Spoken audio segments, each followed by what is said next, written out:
Bonjour à tous, très heureux d'être là comme tous les ans. C'est une tradition.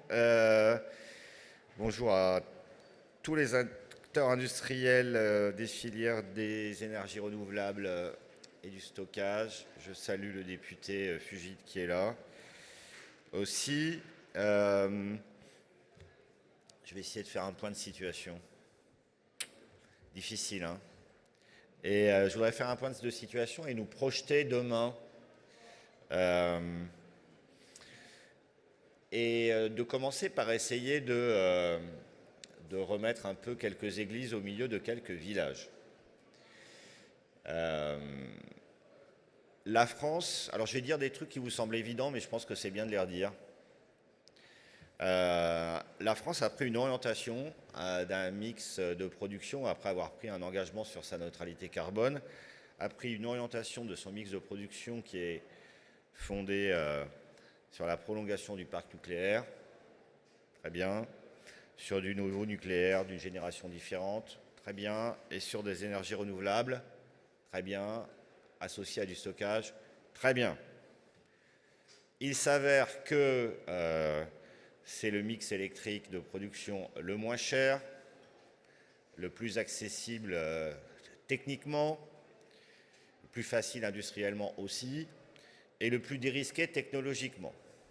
Bon, moins cher, on l'a démontré, je vous le rappelle. Donc, faisons-le. Il y a des heurts, il y aura des heurts, mais moi je pense que ça reste une très bonne direction, et donc il faut le faire. Il faut tout faire, mais il faut tout bien faire. Alors sur ces questions de mix, puisque aujourd'hui on est dans un monde de transition et d'incertitude sur ces questions de mix de production d'électricité demain, je voudrais quand même faire quelques remarques, et ce qui me permettra de passer quelques messages. Bien sûr, il y a des curseurs qui peuvent être réglés et qui doivent être réglés en fonction de la question de la consommation. Aujourd'hui, la première difficulté dans laquelle on est, c'est que la France s'électrifie pas suffisamment vite.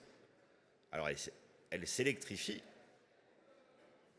mais elle ne s'électrifie pas suffisamment vite.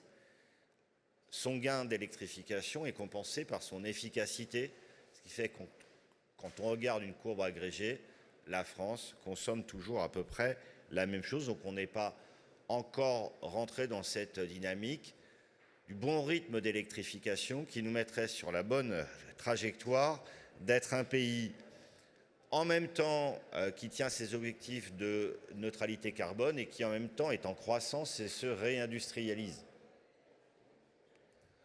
C'est ça les deux choses à combiner. Il faut se réindustrialiser, créer de l'emploi pendant qu'on s'électrifie. Ça doit donner lieu à une courbe de consommation à la hausse. Dire qu'on ne veut faire que la neutralité carbone, il y a des moyens d'être à la neutralité carbone assez facilement, c'est le déclin. Mais ce n'est pas l'objectif de la France. Donc, que dans ce monde de l'électricité qui vit des faux plats et des heurts, il y ait des curseurs qu'on doit régler par moment, aussi en fonction de la consommation, c'est normal. Et je crois que notre premier combat, nous qui sommes des acteurs de l'énergie, de l'électricité, ça doit être le combat de l'électrification des usages. C'est plus que l'éléphant dans la pièce, ça devrait être notre première boussole. Bon, alors c'est vrai que de ce point de vue-là, la France aujourd'hui est sur un faux plat. Est-ce que ça veut dire qu'il faut tout casser? Bien évidemment non. Vous représentez un secteur industriel, moi aussi, ça tombe bien. Il y a un truc que l'industrie déteste, c'est les stop and go. C'est ingérable dans les usines, c'est ingérable chez les développeurs, c'est ingérable chez les installateurs, c'est ingérable chez les élus, c'est ingérable pour tout le monde. Moi, j'aspire à construire ces trajectoires pour qu'il n'y ait pas de stop and go.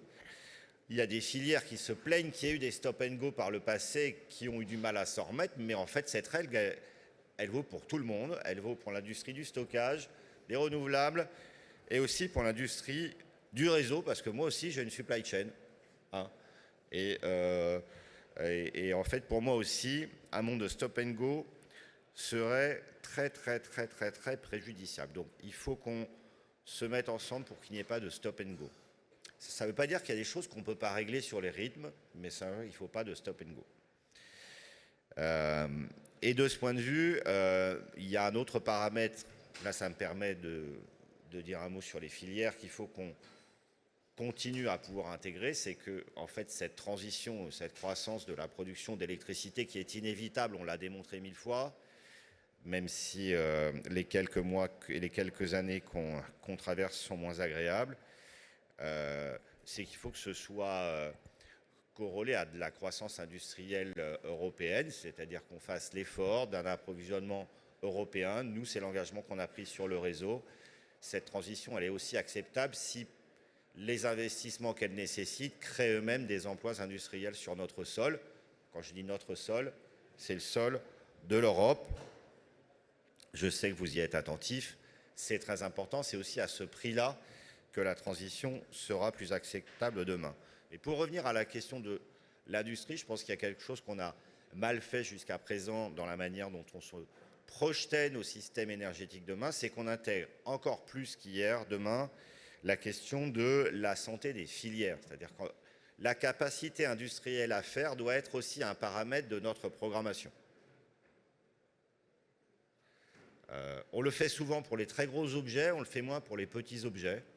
Et donc il faut que les capacités industrielles à faire et donc les emplois que les industries sont censées créer demain soient un paramètre de la programmation.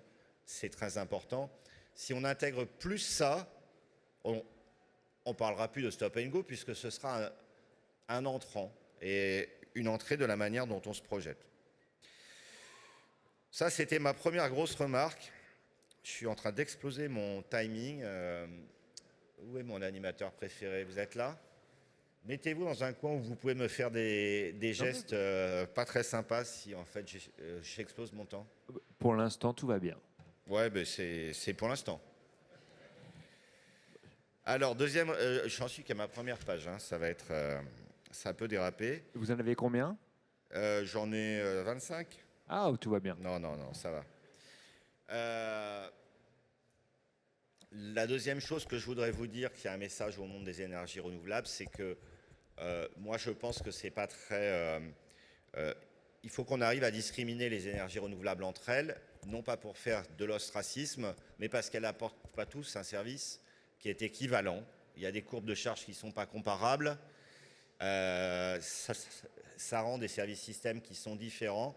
Et je pense que comme on grandit ensemble aussi, il faut qu'on s'impose l'hygiène de différencier ce monde des énergies renouvelables. C'est très important pour que le débat technique et que le débat politique soit mieux posé.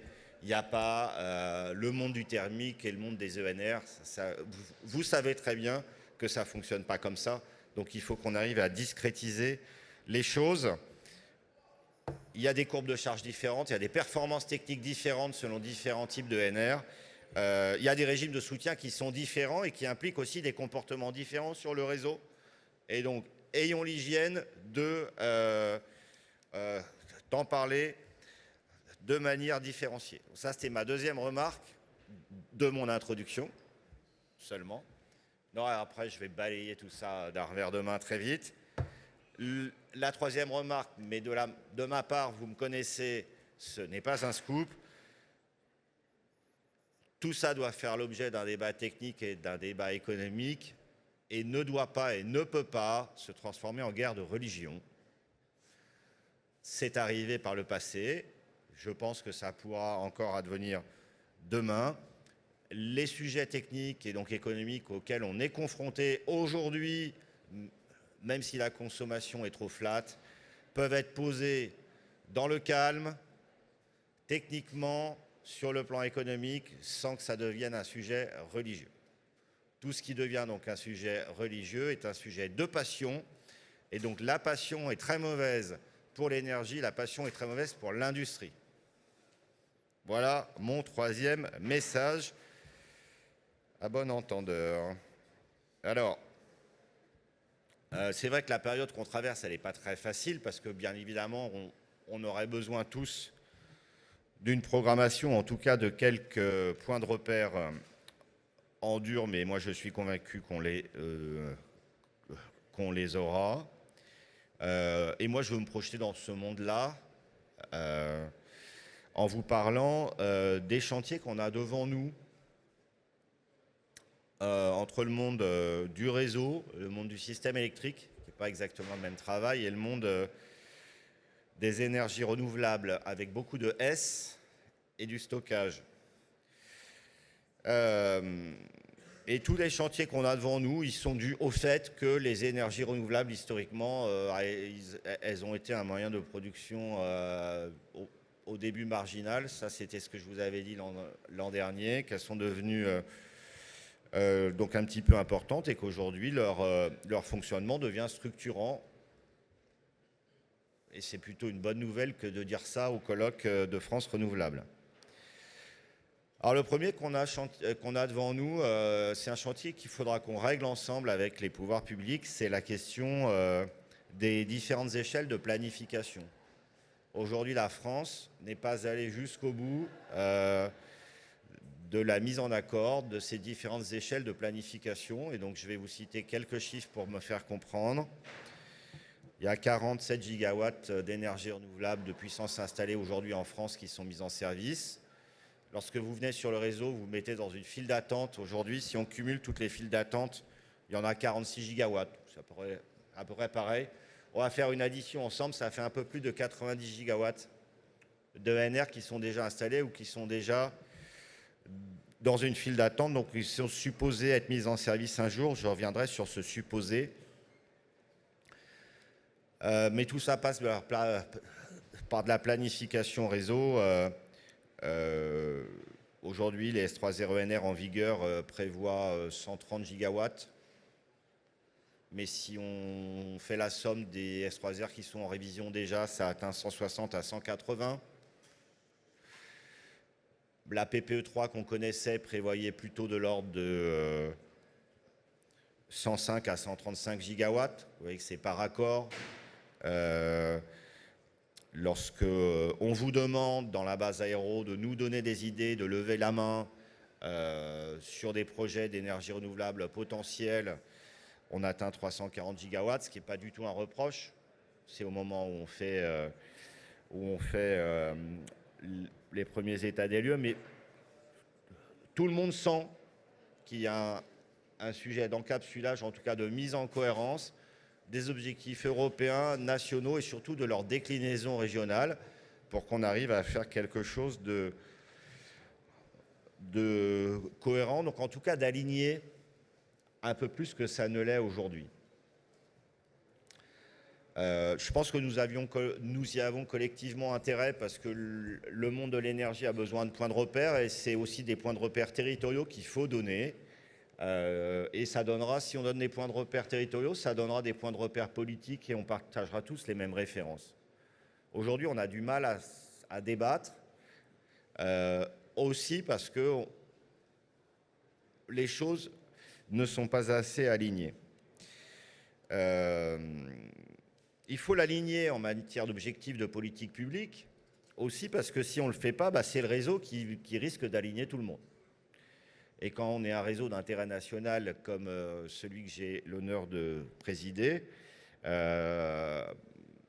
notre job est plutôt de nous caler sur les orientations nationales, enfin les orientations européennes et les orientations nationales.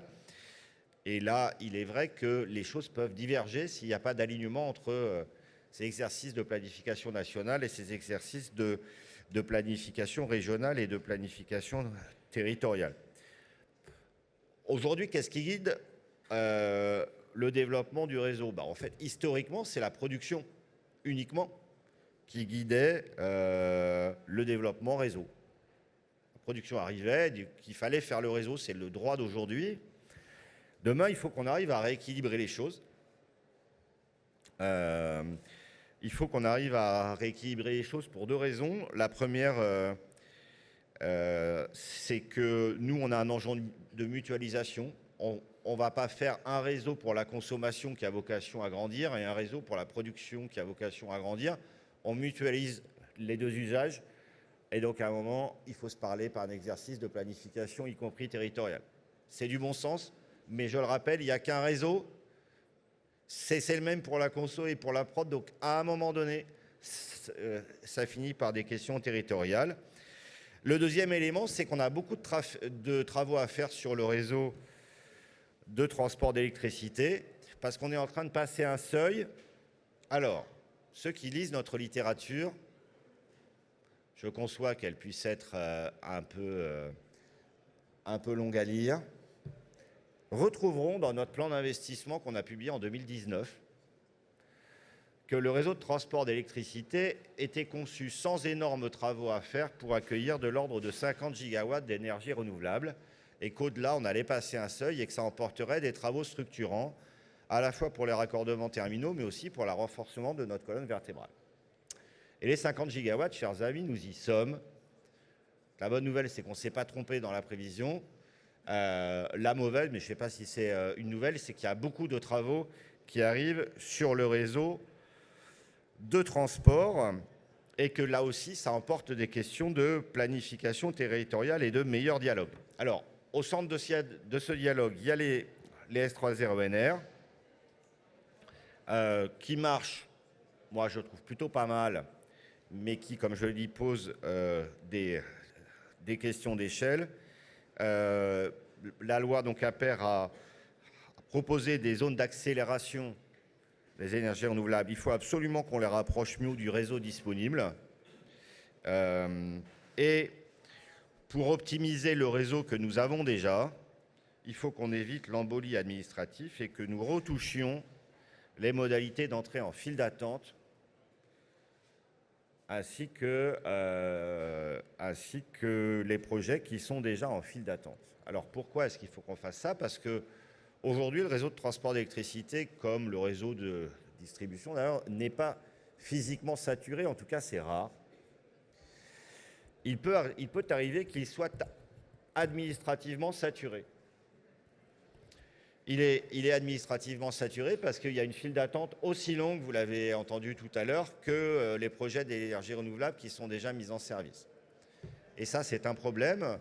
C'est un problème pourquoi? Parce que dans la file d'attente, il y a des projets qui vont se faire et il y a des projets qui probablement ne se feront pas.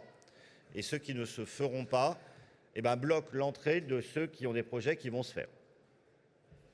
Ça, c'est un chantier que nous allons ouvrir pour passer du premier demandé, premier servi, qui est le droit commun français, qui date de plusieurs années et qui, à l'époque où il a été écrit, était fondé parce que la demande était faible, en tout cas la demande de raccordement, à un monde du premier prêt, premier servi. On va faire ça, on va le faire en concertation comme on le fait toujours. On le fera donc en concertation avec vous. Mais si on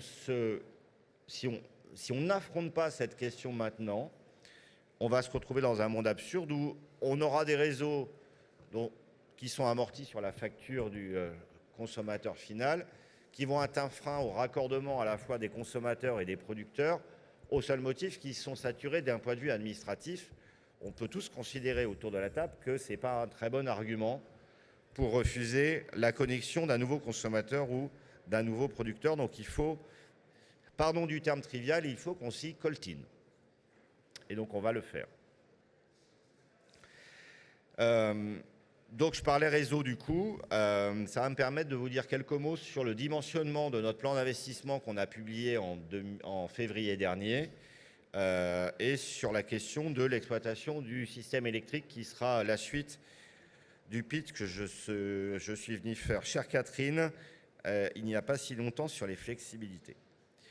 Le plan d'investissement qu'on a mis sur la table en février dernier et qui fait l'objet d'un débat public en ce moment, il a pris des hypothèses de développement des énergies renouvelables et des hypothèses de raccordement. C'est normal qu'on le fasse, c'est notre boulot. Et les hypothèses qu'on a prises, c'est l'ordre de grandeur de ce qu'il y avait dans la PPE 3, celle qui n'a pas été publiée récemment. On considère que c'est une trajectoire d'investissement cohérente. On peut la considérer comme prudente. Ce que je veux dire, c'est que c'est un document qui est sur la table et qui est mis en débat public. Ce n'est pas un document de planification dure, c'est un ordre de grandeur. C'est réglable. En termes de volume de NR, le pays peut décider de faire plus ou de faire moins et on s'adaptera, mais simplement donc en ordre de grandeur et par transparence avec vous. Ça, nous avons pris comme hypothèse c'est ce qui figurait dans la PPE 3 et donc potentiellement pas ce qui serait la somme cumulée des S30NR une fois qu'ils auront été révisés. Il faut que vous l'entendiez. Mais si on ne se dit pas les choses honnêtement ici, entre nous, on ne se dira jamais rien. C'est pas parce qu'on est dans ce monde-là, et qui, je rappelle, n'est pas un monde malthusien, hein, parce que la copie de la PPE 3 n'est pas une copie malthusienne, a fortiori lorsque la consommation est trop faible, et c'est pas parce qu'il y a la saturation administrative et technique par endroit qu'on peut se raccorder nulle part. On a d'ores et déjà prévu des investissements avec des capacités d'accueil à 2030 où il reste quand même beaucoup de place. Et j'ai même la liste des régions, donc je vais vous les citer. Pays de la Loire, Auras, Bourgogne-Franche-Comté, PACA, Occitanie et Hauts-de-France. Il y aura de la capacité de raccordement d'ici 2030.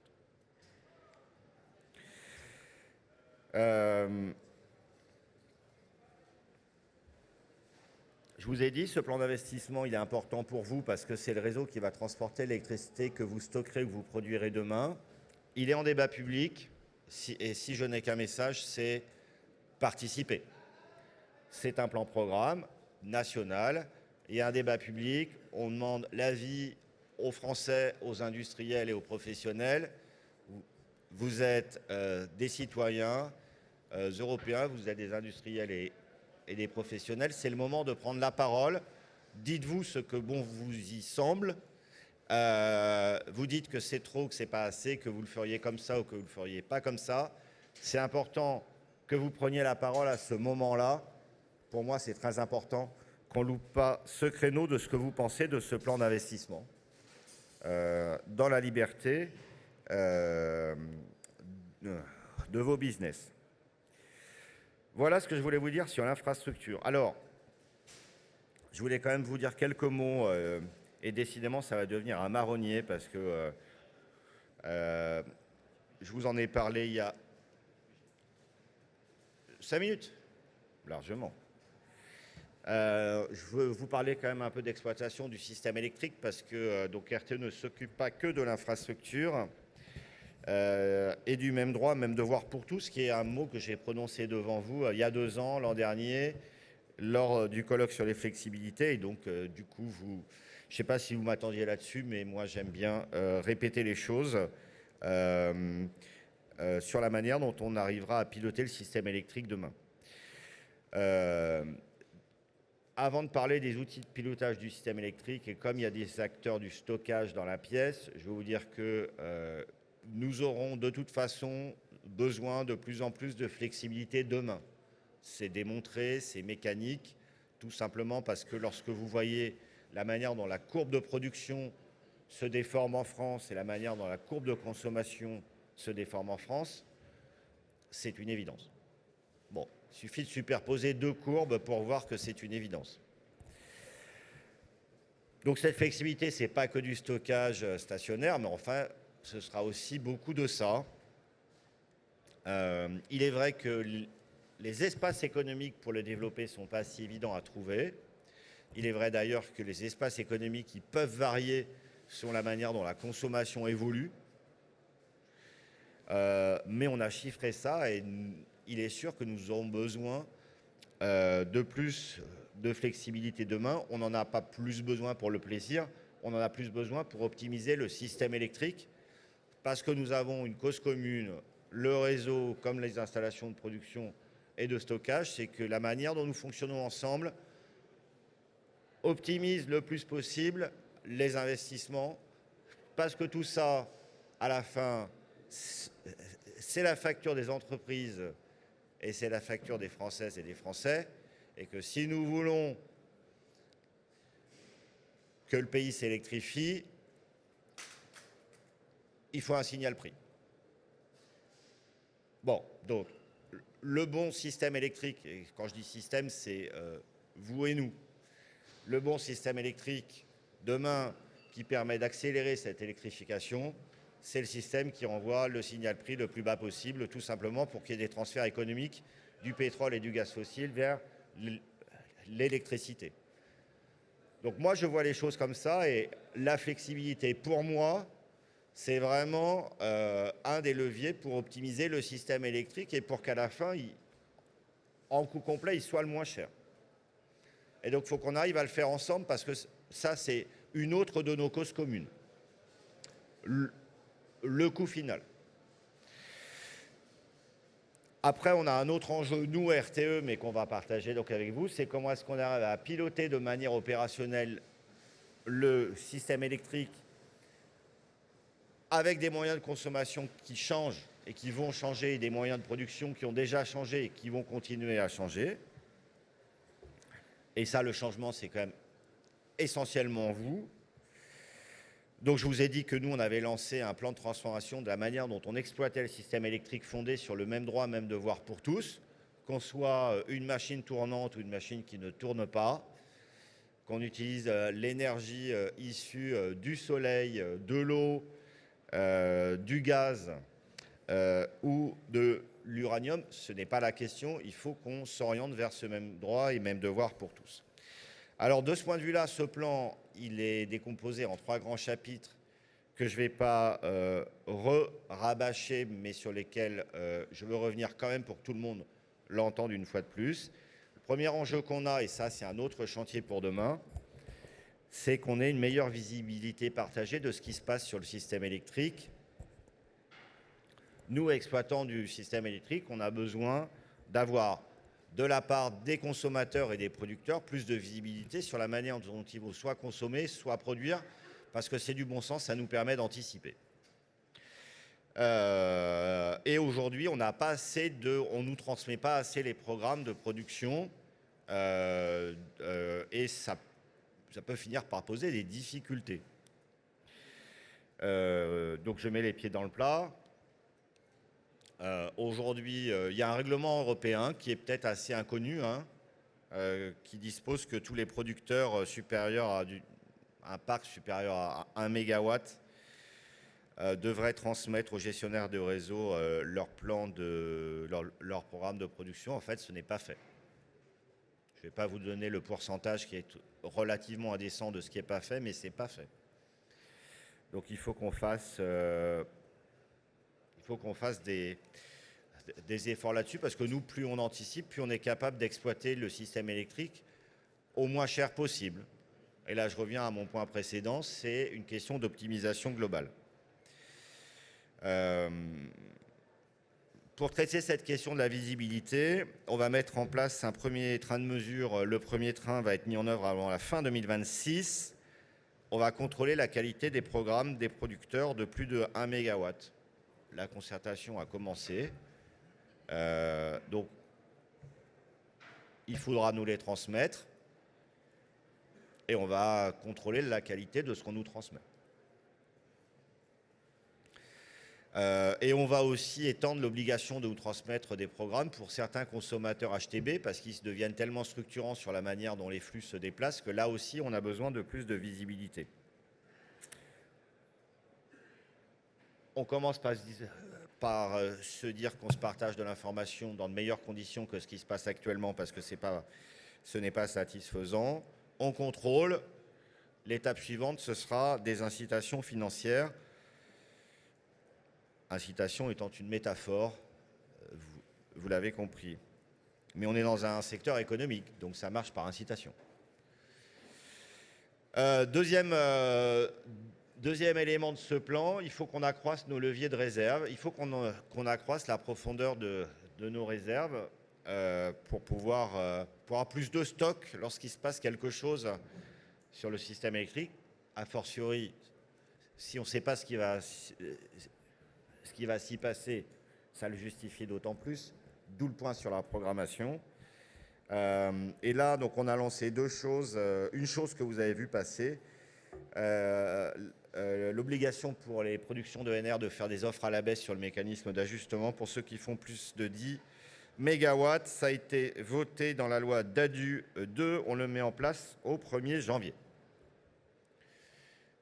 Et tout le monde va devoir mieux contribuer, en tout cas de manière plus égalitaire, à la manière dont on gère les dynamiques sur le système électrique. Et je vais m'arrêter, monsieur l'animateur, je vous ai vu. Un mot sur la fréquence. Il va falloir qu'on change la manière dont les installations d'énergie renouvelable s'arrêtent à proximité des prix nuls ou des prix négatifs. Le fait qu'il y ait des installations qui continuent à produire lorsque les prix sont négatifs, ce n'est pas vraiment raisonnable pour l'optimisation des actifs globalement. Donc il n'y a aucune remise en cause de la question que des installations de production s'arrêtent au moment où les prix sont nuls, voire négatifs. Mais la question, c'est qu'il ne faut pas qu'on s'arrête tous en même temps.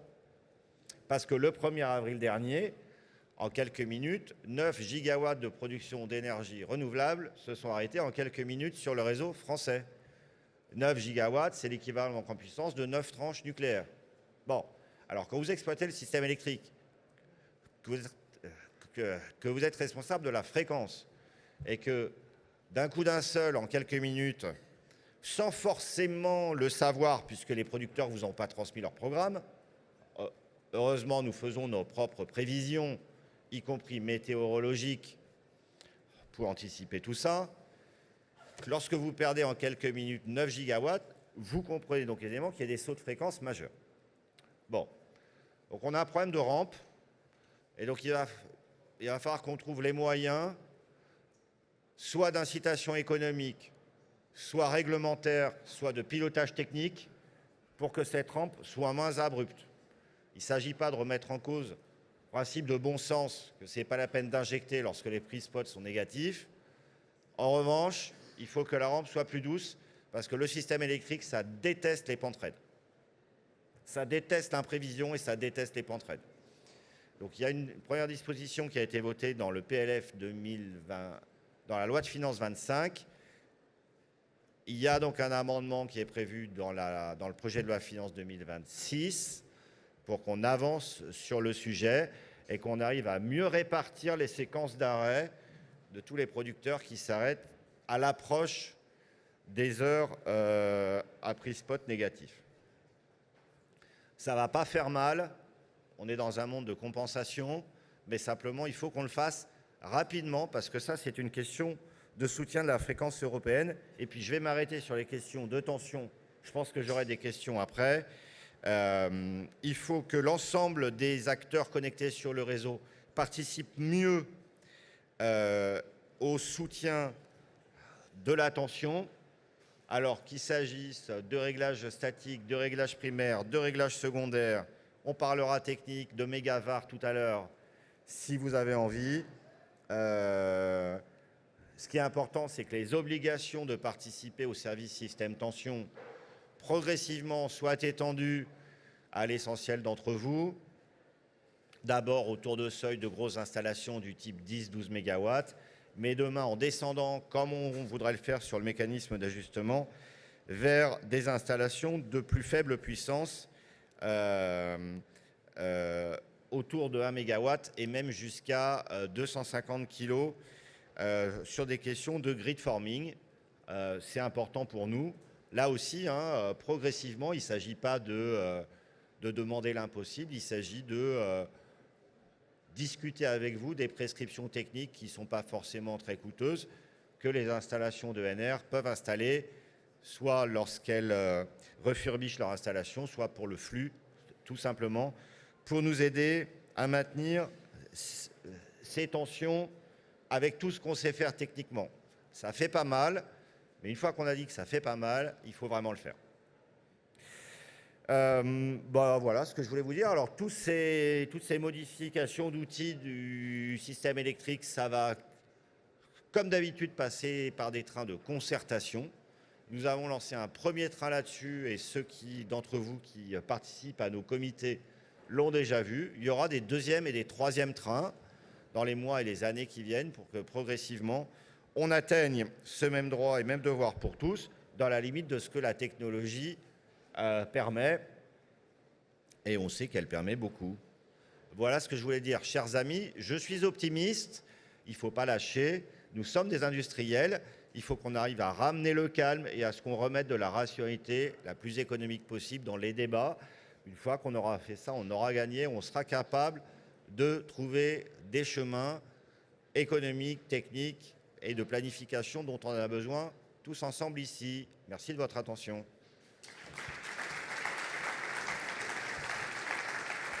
Merci. Merci, Monsieur Péchazic. Et effectivement, comme vous y avez invité la salle, on va maintenant prendre des questions. Donc, nous avons des micros qui sont à disposition. Donc, Madame, au deuxième rang.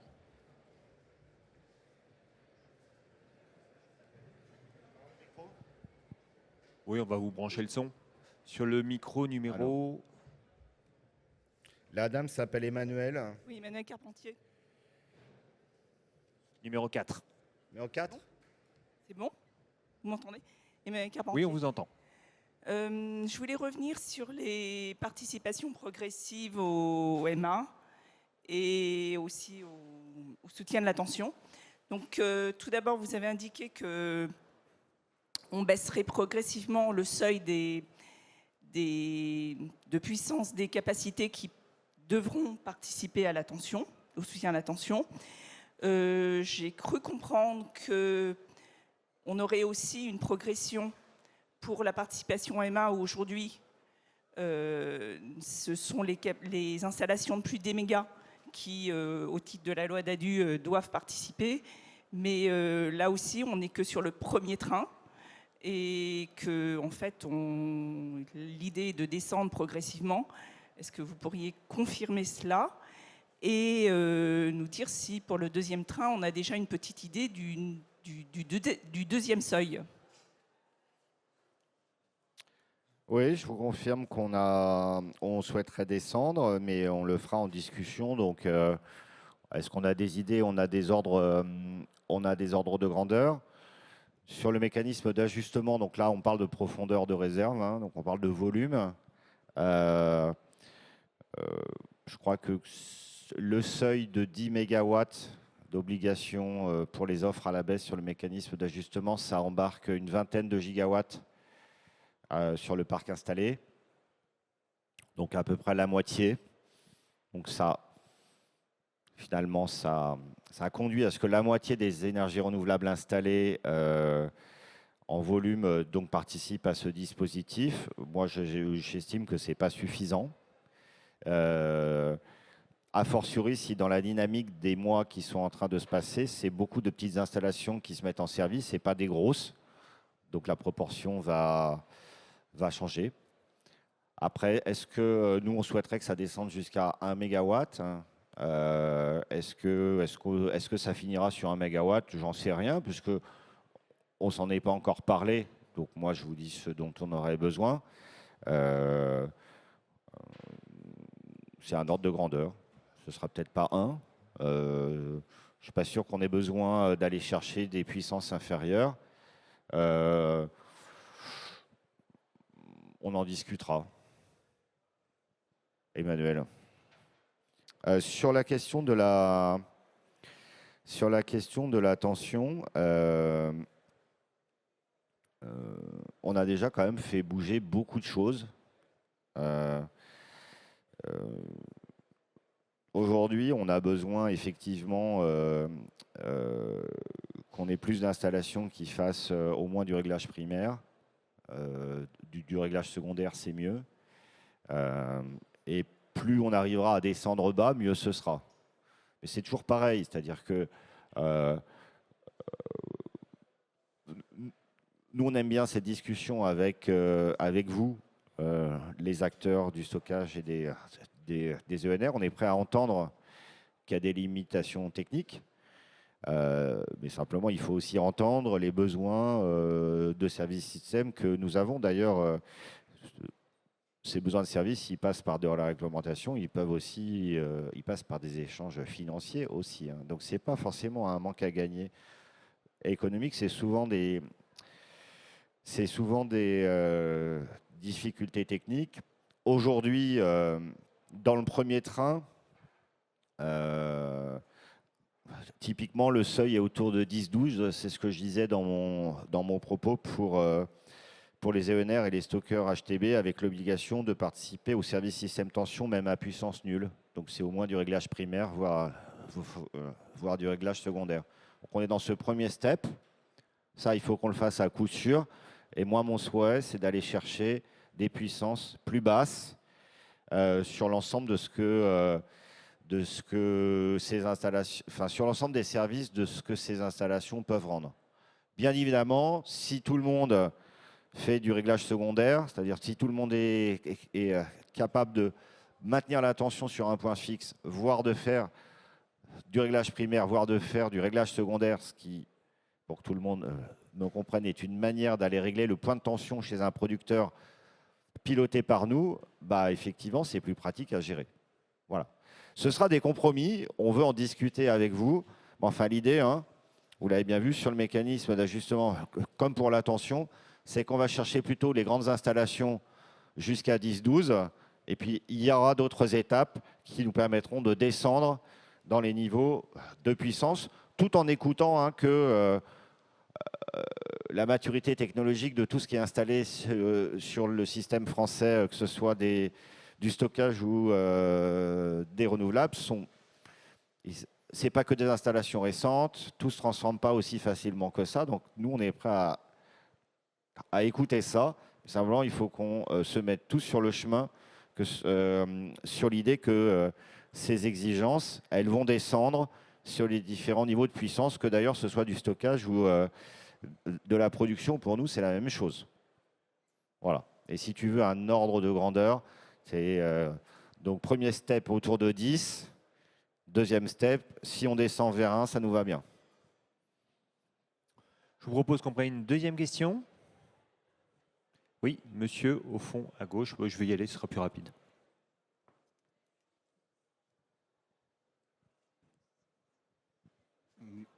Bonjour, donc Paul Pellet de la société Enertrag. Une petite question, vous avez parlé effectivement d'induire une discussion effectivement, entre le réseau de production et le réseau de consommation, car finalement c'est le même réseau, il n'en existe qu'un seul. Alors, pour avoir aussi été travaillé avec des syndicats départementaux d'énergie, sur le même, à essayer de proposer justement dans le cadre d'un S3 RENR une solution mixte, ça avait été extrêmement problématique pour des questions de financement, puisque là, Enedis et RTE ne savaient plus trop comment financer par rapport à la quote-part, par rapport à ce que chacun devait apporter. Et c'est vrai que du coup, en tant que producteur d'énergie, ben, si on doit, entre guillemets, changer de secteur, est-ce que ça impactera la quote-part qui est prévue ? C'est pas nous qui savons plus trop comment financer. L'état du droit prévoit qu'il y a des quotes-parts qui sont payées par la production. D'ailleurs, au passage, ils ne sont pas payés par les stockeurs. Elle n'est pas payée par les stockeurs. Et c'est vrai que les régimes juridiques sont différents. Donc, je l'ai présenté comme des chantiers qu'il faut qu'on arrive à résoudre ensemble. Est-ce que la quote-part a vocation à baisser? Honnêtement, j'en sais rien. Ce que je peux vous dire, c'est que mon boulot, ce n'est pas de développer un réseau financé par la quote-part de la production. Et puis, dès qu'il y a donc un consommateur qui arrive, faire une deuxième ligne à côté, un deuxième poste source. Enfin, ça, très honnêtement, si on faisait ça, je ferais mal mon boulot. Donc, cette mise en commun du réseau, c'est du bon sens. Voilà. Et c'est pour ça, d'ailleurs, que devant vous, j'avais dû évoquer la politique de l'offre.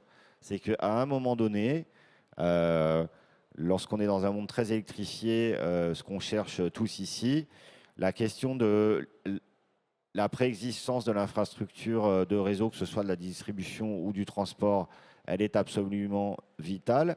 Jusqu'à présent, les réseaux étaient un peu considérés comme une utilité et un truc du genre l'intendance suivra, outre le fait qu'elle ne suit pas toujours. C'est une désoptimisation économique de prendre le sujet comme ça. C'est-à-dire que de plus en plus, il faut que les installations de production et les installations de consommation viennent s'agréger autour d'un plan de développement des réseaux. Ça ne veut pas dire donc porter atteinte à votre liberté d'installation nécessairement, mais il faut quand même avoir ça en tête.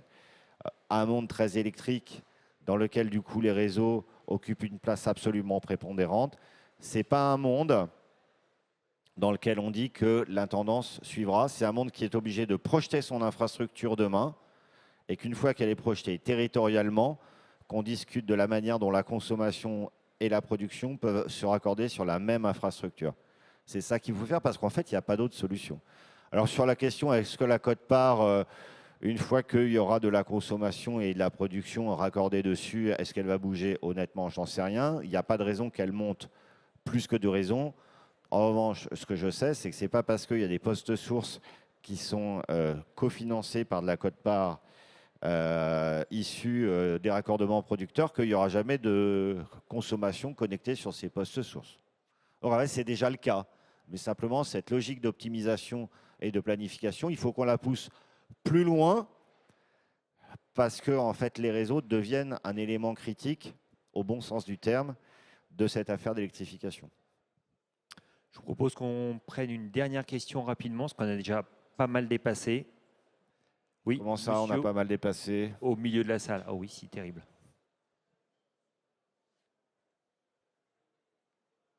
Il y a une question là. Bonjour, Lionel Rondeau, Enercon. Vous parlez des systèmes de réglage de tension, un vocabulaire très précis avec le réglage primaire, secondaire et le RST. Mais par contre, vous projetez vers descendre vers des installations de 1 MW. Comment imaginez-vous la discussion avec Enedis pour faire cette incitation, cette orientation vers une meilleure stabilisation du réseau avec un vocabulaire qui n'est pas présent parmi le gestionnaire de distribution? C'est pas vrai. On discute avec Enedis et la distribution et les questions de plan de tension et de maintien de la tension, c'est un problème du réseau de transport et du réseau de distribution. On s'en parle très très régulièrement et ils ont autant d'intérêt que nous à pouvoir maintenir leur plan de tension. Voilà. Donc en fait, on se parle de ça souvent. On a les mêmes objectifs. Après, j'ai dit que nous avions l'objectif de descendre en puissance en dessous de 10-12. Et pour aller chercher là, je n'ai pas envie que dans la presse demain, il y ait un article qui dit le président de RTE impose tous les services du réglage secondaire à toutes les installations de plus d'1 mégawatt. Donc je vais dire ça précisément. Je parle par transparence devant vous de ce que nous souhaitons faire et de ce que nous avons intérêt collectivement à faire. Donc je vous parle de mes intentions, mais tout ça, ça passera par de la concertation. J'ai mis 12 caveats sur le sujet, mais comme on travaille très bien ensemble, moi je vous ai jamais pris... vous n'avez jamais découvert de plan qu'on avait dont vous n'étiez pas au courant. On se dit toujours les choses et le plus en amont possible pour que tout le monde se prépare. Donc, comme tous les ans, je viens vous dire les choses. Comme ça, on peut en discuter après. Mais au point particulier des services de tension, que ce soit sur la tangente phi, sur le gage primaire ou sur le réglage secondaire, c'est un sujet de préoccupation commune avec Enedis. Et on s'en parle, je pense, toutes les semaines. Et on a les mêmes intérêts. Après, il y a des questions techniques à lever, c'est pas simple. Alors justement, comme il y a C'est pas simple. Donc justement, cher ami. Comme il y a eu des questions très techniques, moi je me permets de vous poser la dernière question. Alors au risque qu'elles soient un petit peu candides, j'ai noté dans votre prise de parole au départ que vous évoquiez donc des retards sur l'électrification, des retards sur l'industrialisation et la réindustrialisation qu'on avait appelé de nos voeux au sortir du Covid. Vous avez évoqué également des curseurs à régler. Est-ce que ça veut dire qu'on doit s'attendre ou pas à un réajustement des scénarios RTE qui ont été présentés ici même il y a 2 ou 3 ans? Est-ce qu'on doit effectivement s'attendre à ce que les curseurs soient réglés en la matière? Ce que nous faisons, c'est de la prospective. Ce n'est pas de la prédiction. Donc RTE n'a jamais prédit la consommation ni la production, en fait parce qu'on ne saurait pas le faire et parce que personne ne sait le faire. Ce qu'on fait, c'est de la prospective. C'est qu'on répond toujours à la question, si on veut faire ça, alors il faudrait que. C'est ce qu'on avait fait pour Futur Énergétique, en disant, si la France veut se décarboner en 2050, alors voilà les chemins possibles. Mais si la France ne veut pas se décarboner en 2050, on n'a pas besoin de le faire. Bon. Donc ça part d'une hypothèse qu'on veut se décarboner. Donc si on veut se réindustrialiser, alors. Mais si on ne veut pas, bah, on fera autre chose. Donc on fait que ça. C'est déjà beaucoup, mais on fait que ça. Donc j'insiste, ce n'est pas de la prédiction. On ne sait pas prédire l'avenir. C'est heureux. Peut-être qu'on dormirait bien ou mal, je ne sais pas.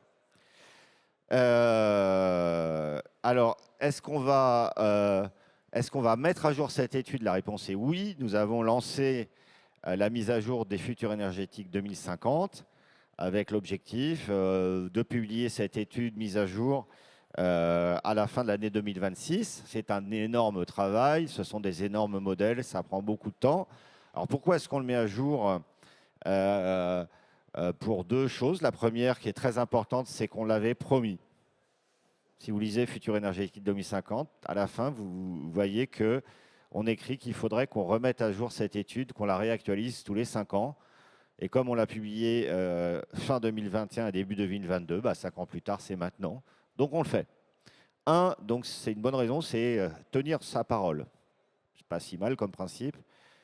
Deuxième principe, il y a quand même des choses qui ont bougé depuis 2021. On a traversé une crise énergétique. Il y a des choses qui ont bougé sur le coût des matières premières. Donc il y a des choses qui ont bougé sur les coûts unitaires.